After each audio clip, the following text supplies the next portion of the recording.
Hi friends, నేను మీ స్వాతిని. నమస్తే అండి. ఎలా ఉన్నారు ఫ్రెండ్స్? నేనైతే చాలా బాగున్నాను. నేను ఈరోజు మీకు సూపర్ రెసిపీతో వచ్చేస్తానండి.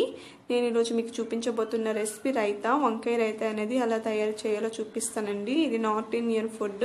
దీని ప్రిపరేషన్ చూపించే ముందు నా ఛానల్ని మీరు ఇంకా సబ్స్క్రైబ్ చేసుకోలేనట్టయితే నా ఛానల్ని సబ్స్క్రైబ్ చేసుకొని పక్కనున్న బెల్ ఐకాన్ని క్లిక్ చేస్తే నేను ఏ వీడియో పెట్టినా మీకు నోటిఫికేషన్ అనేది వచ్చేస్తుంది అందరికన్నా ముందుగా. కాబట్టి బెల్ ఐకాన్ కూడా క్లిక్ చేయండి. దీని ప్రిపరేషన్ ఇప్పుడు చూపిస్తాం. ముందుగా ఒక పొడవటి వంకాయని వాష్ చేసుకుని క్లాత్తో బాగా తుడిచిపెట్టుకుని తీసుకున్నానండి. దీన్ని నాగ్పూర్ వంకాయ అని కూడా అంటారు.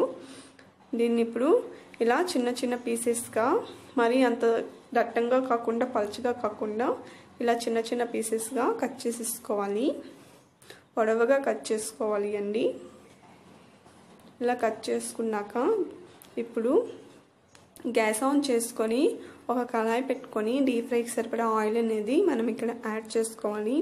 ఇప్పుడు మనం ఆ ఆయిల్ హీట్ అవ్వాలి. హీట్ అయ్యాక మనం ముందుగా కట్ చేసి పెట్టుకున్నాం కదండి, ఆ వంకాయల్ని కొంచెం కొంచెంగా వేసుకొని ఫ్రై చేసుకోవాలి. అన్నీ ఒకేసారి వేస్తే మనకి ఇక్కడ వంకాయలు అనేవి ఆగవు అండ్ కుక్ అవ్వవు కూడాను. కాబట్టి కొంచెం కొంచెంగా యాడ్ చేసుకొని గోల్డెన్ కలర్ వచ్చే వరకు ఫ్రై చేసుకుంటే మనకి ఇక్కడ సరిపోతుందండి.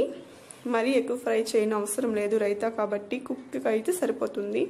ఇలా నాకు వన్ సైడ్ కాలాక నేను సెకండ్ సైడ్ కూడాను తిప్పేసుకొని కాల్చుకోవాలి. నాకు ఇక్కడ చూసారా, ఈ కలర్లో మనకి వంకాయలు అనేవి వస్తే సరిపోతుంది రైతాకి. కాబట్టి ఇప్పుడు దీన్ని అయిపోయాయి కాబట్టి ఒక ప్లేట్లో తీసేసుకుందాం. ఇలా తీసుకున్నాక మిగతా ఉన్న వంకాయలను కూడా అదే ప్రాసెస్లో మనం అదే విధంగా అదే కలర్ వచ్చే వరకు కాల్చుకోవాలి. చూసారా, నాకు ఇక్కడ సేమ్ కలర్లో వచ్చేసే వంకాయలు. వీటిని ఇప్పుడు గ్యాస్ ఆఫ్ చేసుకొని ప్లేట్లో తీసేసుకొని సైడ్ పెట్టుకుందాం. ఇప్పుడు నేను ఇక్కడ హాఫ్ కప్ లేదా 1 కప్ పెరుగు ఉంటే తీసేసుకోవాలి. నేను ఇక్కడ హాఫ్ కప్ పెరుగు అనేది తీసుకున్నాను. దీంట్లో కొంచెం సాల్ట్ అనేది యాడ్ చేసుకొని బాగా మిక్స్ చేసుకోవాలి. పెరుగు అనేది బాగా మిక్స్ చేసుకుంటే మనకి రైతా అనేది సూపర్ వస్తుంది. అండ్ బాగా మిక్స్ చేసుకోవాలి. ఇలా మిక్స్ చేసుకున్నాక మనం ముందుగా డీప్ ఫ్రై చేసి పెట్టుకున్న వంకాయలు అనేవి దీంట్లో యాడ్ చేసుకొని ఒక్కసారి ఇలా స్పూన్తో పెరుగు అనేది పైకి వేయాలి. వంకాయల పైకి అంతలా బస్ అంతకు మించి కలపకూడదు. ఇలా కలిపి పెట్టుకున్నాక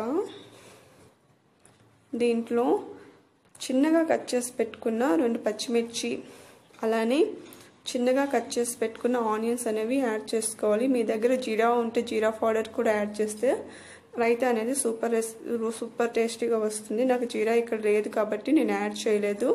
ఉంటే మీరు యాడ్ చేసుకోండి, చాలా టేస్టీగా వస్తుంది రైతా. ఇప్పుడు దీనికి పోపు పెట్టుకుందాం. ఇప్పుడు పోపు ప్రిపేర్ చేయాలి. దీనికి ఇక్కడ నేను పోపుకి జీరా, ఆవాలు, శనగపప్పు, మినపప్పు, అలానే ఎండుమిర్చి తీసుకున్నా. ఇప్పుడు గ్యాస్ ఆన్ చేసుకుని ఆయిల్ వేసుకొని పోపు అనేది ఇక్కడ నేను రెడీ చేసేసుకున్నాను. దీంట్లో కొంచెం ఇంగువ కూడాను యాడ్ చేసుకోవాలి, టేస్ట్ అనేది వస్తుంది. ఇలా పోపు మనకి ఇక్కడ ప్రిపేర్ అయిపోయింది. పోపు ఇక్కడ ప్రిపేర్ అయిపోయాక దీన్ని గ్యాస్ ఆఫ్ చేసుకొని రైతాలో అనేది యాడ్ చేసుకుంటే మనకి కొంచెం మిక్స్ చేసుకోవాలి. వేసుకున్నాక అలానే కొంచెం కొత్తిమీరతో సర్వ్ చేసుకుంటే మనకి ఎంతో రుచికరమైన వంకాయ రైతా. అండ్ డిఫరెంట్గా ఎప్పుడు తినని వాళ్ళు ఉంటే ఇలా ట్రై చేసి చూడండి, చాలా బాగుంటుంది అండ్ చాలా యమ్మీగా ఉంటుంది. నా వీడియో మీకు నచ్చిందని అనుకుంటున్నాను. నా వీడియో మీకు నచ్చినట్టయితే లైక్ చేయండి, షేర్ చేయండి, కామెంట్ చేయండి. అలానే నా ఛానల్ని సబ్స్క్రైబ్ చేసుకొని పక్కన బెల్ ఐకాన్ క్లిక్ చేయండి. Thank you for watching. Bye.